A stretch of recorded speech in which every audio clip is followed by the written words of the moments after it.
All rise. Judge Vanderbeek Court is now in session. Judge, this is case number JVB 1049, Paul case. Thank you. You're welcome. You all may be seated. Mr. Paul, you brought this case before the court. What's going on? Well, Your Honor, my daughter, who's living some type of life that I have no idea what it is, she drops her kids off every day and does what she wants to and doesn't leave any money for food or for any kind of things that the kids need. So I need some help financially because she doesn't give me anything. I mean, just me giving my money out of my pocket that I retired with. So I need some help, seriously. Okay, and where did you retire from? From the school district. Okay, how long were you there? 20 years. Okay, great. Thank you for your service. Thank you. And thank you for taking in your daughter's kids because they could be a number of... The courtroom came to order as a judge announced case number JVB 1049 involving Paul and his daughter. Paul was the first to speak, explaining why he had brought the matter before the court. He told the judge that his daughter regularly dropped off her children at his home and left them in his care without contributing any financial support. According to him, she came and went as she pleased, leaving him to provide food, clothing, and other necessities for the children out of his own limited retirement income. Paul emphasized... a number of places, but thankfully they're with a grandparent. Ma'am, what do you have to say for yourself? First off, let me ask this question. Is what he just said true? I mean, they It's a yes or a no. Is what he just said true? Yes, it's true. What's wrong with you? There's nothing wrong with me. It's just stuff I be needing to do, and I need somebody to watch the kids, so I take them over there. Every day? Yes, every day. I don't see the issue. Excuse me. You all will not address each other. You will address me, okay? And I definitely understand Dad's frustration, and I'm going to ask you too. Every day you have something to do that requires you to be away from your kids. How many kids are we talking?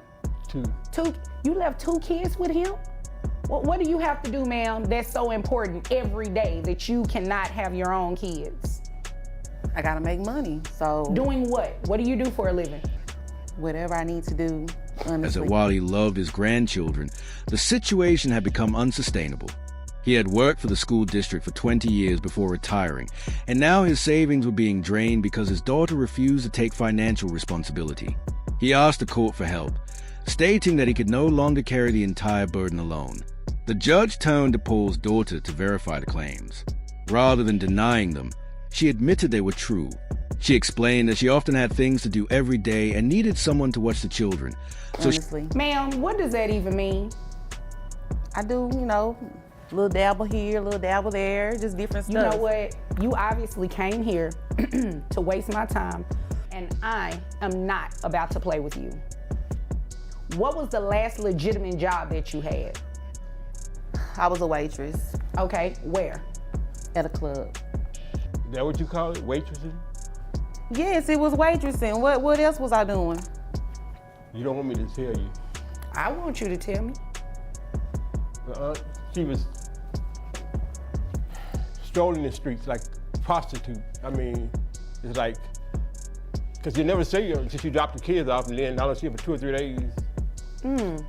That's what he heard. He don't know if that's true. Yeah. Who told him that? The streets? I guess so. The streets had to tell him. I hear the streets tell the truth, right? Sometimes. They talk, right? The streets talk, but sometimes the streets be lying, and that's what they doing at this moment. She dropped them off at her father's house. She spoke casually, as though the arrangement were harmless, and did not appear to understand why her father was frustrated.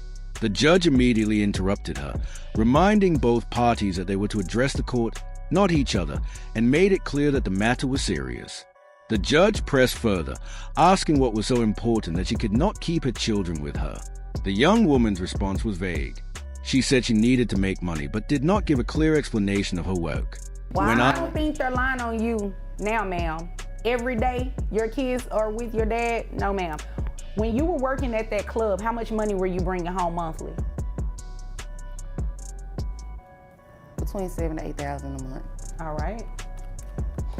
Okay. And that's all tips? Yes. Okay. All right. So what I am going to do is base your child support on that $7,000 a month. So that would bring your yearly salary to $84,000 a year.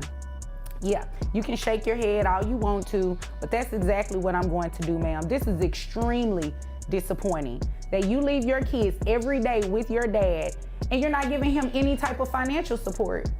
What are these kids on, they receive any type of government assistance or anything? Asked directly what she did for a living, she answered that she did a little of this and a little of that.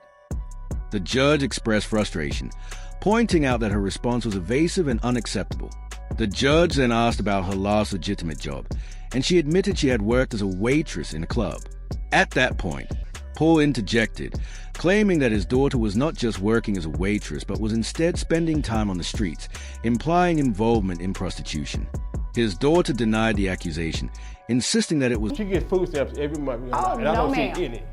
You get food stamps? Where are the food stamps going? In my house. Who lives in your house besides you that need the food?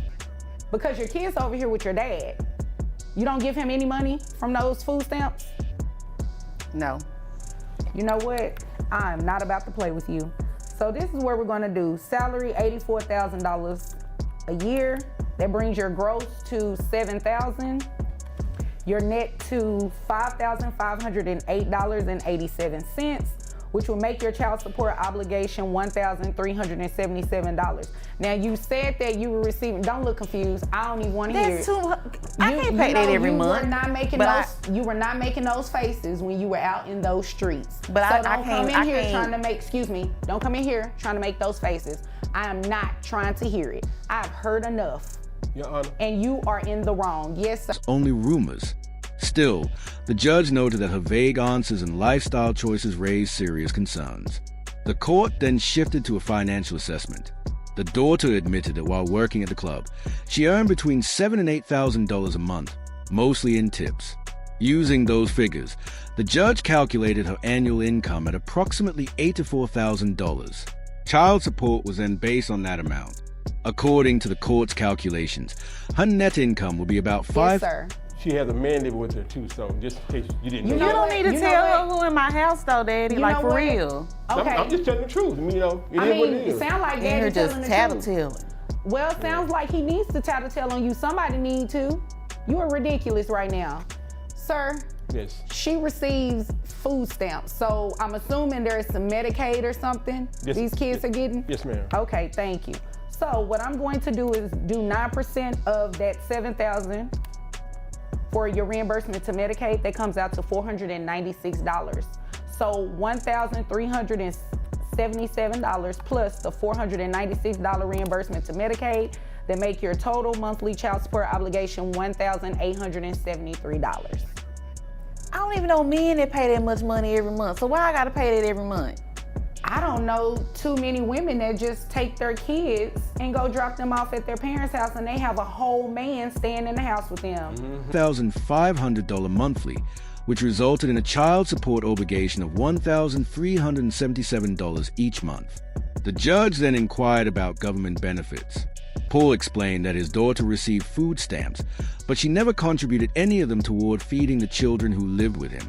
Instead, the benefits were used in her own household, despite the fact that the children were under Paul's care. The judge was unimpressed with her excuses and pointed out that she was neglecting her duty as a mother. It's my dad. Y'all act like I dropped them what? off with anybody. These are your kids. Is there anything further, ma'am? No, I guess I need to go make some money in these streets for that. Okay, well, you know what? $2,000. That is your business. As long as these streets pay Pawpaw $1,873 a month in child support. Sir, is there anything further? No, ma'am. Just happy Mother's Day to you. Well, if there's nothing further, you all are dismissed. Judgment with gratitude. His daughter, however, left with a heavy responsibility of nearly $1,900 in monthly payments, a consequence of a neglect and refusal to provide for her children. The judge concluded by reinforcing the seriousness of parental duty, stating that children are not optional responsibilities to be passed off at convenience. The case was dismissed, leaving Paul with some reassurance that help was on the way, and leaving his daughter with a stark reminder that her choices carried consequences.